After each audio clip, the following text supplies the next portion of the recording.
चलिए आज जानते हैं बौद्ध संगीति के बारे में। देखिएगा, ये जो बौद्ध संगीति जो टॉपिक है, ये काफ़ी ज़्यादा कन्फ्यूज़ करता है। यानी जो भी बच्चे इसको याद करते हैं, लगभग इसमें भूलना तय रहता है। इसलिए आज मेरा प्रयास यही रहेगा कि आपको आज के बाद दिक्कत इसमें नहीं हो। वीडियो के अंत तक बने रहिएगा। चलिए विश्वास कीजिए आपको याद एकदम होगा। चलिए बात करते हैं, पहले डिटेल देख लेते हैं, उसके बाद हम ट्रिक पे आएँगे।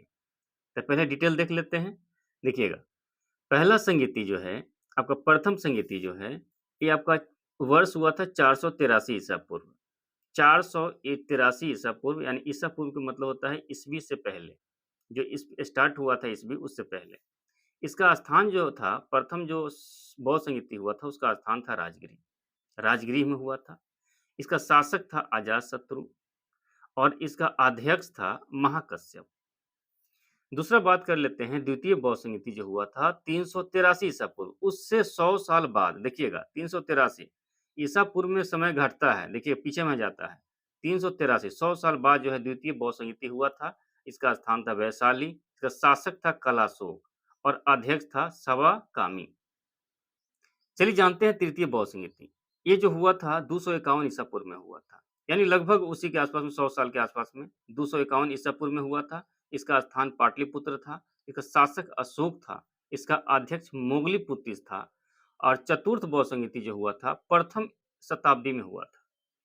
प्रथम शताब्दी में हुआ था, इसका स्थान था कुंडलवन कश्मीर, इसका शासक था कनिष्क और इसका अध्यक्ष था वसुमित्र और उपाध्यक्ष अश्वघोष था। याद रखिएगा, यहाँ वसुमित्र और उपाध्यक्ष अश्वघोष था। चलिए इसका डिटेल हम लोग जान लिए। अब जानते हैं कि इसका ट्रिक से कैसे याद करेंगे। इसको आप ट्रिक को लेकर के कॉपी में नोट कर लीजिएगा। सबसे पहले इसको 2, 4, 5 बार देख लीजिएगा। हम कह रहे हैं ना 100% कह रहे हैं कि आपको याद ही हो जाएगा। इसके बाद कन्फ्यूजन आपको नहीं रहेगा। चलिए पहला ट्रिक क्या है, पहला बौद्ध संगीति हुआ था पहले राम। देखिए कोई भी काम में पहले राम जी आते हैं। तो पहला बौद्ध संगीति हो गया। राम, तो रा से हो गया राजगिरी। देखिए स्थान इसका है राजगिरी। अ से हो गया अजातशत्रु, इसका शासक था अजातशत्रु। और म से हो गया महाकश्यप। ठीक है, इसको ध्यान रखिएगा, लिख लीजिएगा इसको कॉपी में। अब बात करते हैं दूसरे जगह, दूसरे पे दूसरा बौद्ध संगीति हुआ था। देखिएगा दूसरा विकास, पहले राम होता है तो दूसरा विकास का काम होता है। तो दूसरा बौद्ध संगीति। वी से मतलब हो गया वैशाली, इसका स्थान था वैशाली। का से हो गया कलाशोक और स से हो गया सवाकामी। ठीक है, पहले राम, दूसरा में विकास हुआ था और तीसरा में पा अशोक मूंगफली। अशोक ने मूंगफली पा लिया। विकास होने के बाद क्या हुआ, अशोक ने मूंगफली, मूंगफली का मतलब क्या होता है, जिसको बेदाम बोलते हैं, नहीं होता है बना हुआ बेदाम। तो बेदाम में देखिएगा आपको इस टाइप के होता है जो छुड़ा के नहीं खाते हैं। देखिए बेदाम में अधिकांशतर जो बेदाम लीजिएगा उसमें 3 खंड होता है। बादाम का 3 खंड होता है अधिकांशतर, ऐसे 2 1 भी होता है लेकिन अधिकांशतर 3 खंड होता है। तो 3 खंड बादाम का जो होता है, मान लीजिए कि तीसरा, तो मूँगफली जैसे दिमाग में आएगा वैसे आ जाएगा कि 3 खंड होता है। तो तीसरा बौद्ध संगीति यानी पा, अशोक, मूँगफली। देखिए पा से हो गया पाटलिपुत्र, इसका स्थान हो गया पाटलिपुत्र। अशोक हो गया, उसका शासक हो गया। मूँगफली मोगलीपुतिस, मूँगफली का मतलब मोगलीपुतिस।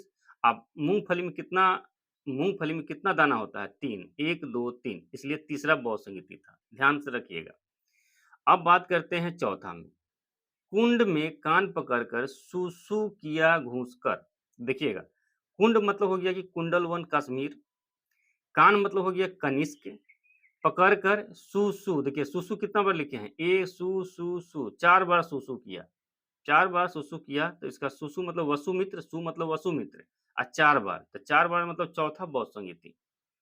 4 बार सू-सू किया, चौथा बौद्ध संगीति किया। अब घुसकर, किसमें? कुंड में, कुंड मतलब गड्ढा, गड्ढा में घुसकर सू-सू किया तो घुसकर अश्वघोष।